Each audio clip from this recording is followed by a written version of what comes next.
नमस्ते सभी को। हमारे चैनल में आपका स्वागत है। आज हमारे पास एक रोमांचक और मोहक विषय है, चंद्र, हिंदू धर्म के चंद्रमा देवता की कहानी। चंद्र की कहानी में दिलचस्प कथाएं, खगोलीय संबंध और सांस्कृतिक महत्व हैं। तो आइए बिना किसी देरी के चंद्र के आदर्श दुनिया में खुद को डुबोने का आनंद लेते हैं। एक बार त्रिदेवियों को अपने सतीत्व पर अहम हो गया। उन्हें लगा कि उनके समान पतिव्रता स्त्री इस विश्व में कोई नहीं है।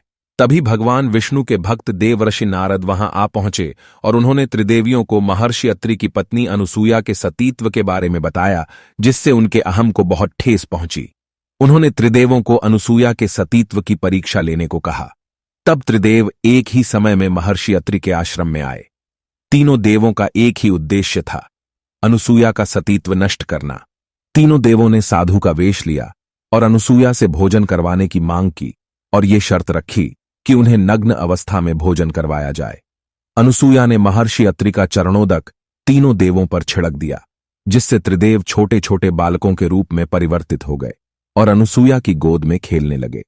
जब काफी देर तक त्रिदेव अपने धाम नहीं लौटे, तब त्रिदेवियां उन्हें खोजती हुई महर्षि अत्रि के आश्रम में आ गईं और देवी अनुसूया के पास आईं। सरस्वती, लक्ष्मी, पार्वती ने उनसे आग्रह किया कि वे उन्हें उनके पति सौंप दें।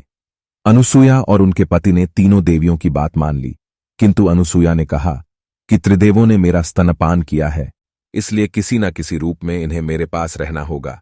अनुसूया की बात मानकर त्रिदेवों ने उनके गर्भ में दत्तात्रेय, दुर्वासा और चंद्रमा रूपी अपने अवतारों को स्थापित कर दिया। समय आने पर अनुसूया के गर्भ से भगवान विष्णु ने दत्तात्रेय, भगवान ब्रह्मा ने चंद्र और भगवान शंकर ने दुर्वासा के रूप में जन्म लिया। चंद्र के कुल 3 मंत्र हैं। चंद्र बीज मंत्र ओम सो सोमाय नम, ओम श्रां श्रीं श्रौं स, चंद्रमसे नम।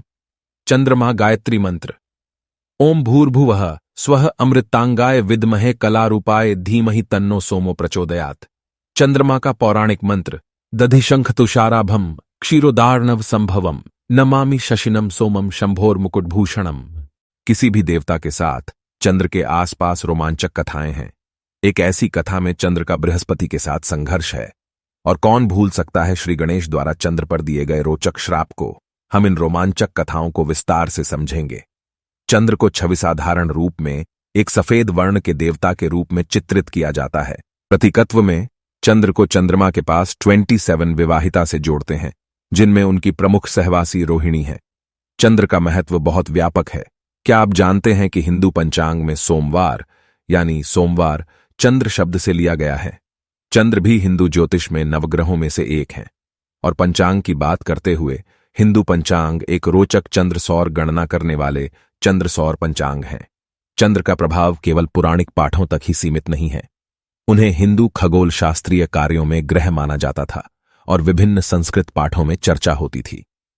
चंद्र के अलावा नवग्रह मंदिरों के अलावा उन्हें समर्पित मंदिर भी हैं, और चंद्र को उल्लेख किया जाता है प्रसिद्ध साहित्य, उदाहरण के लिए किताबों और भारतीय चंद्रमा उपग्रह कार्यक्रम में।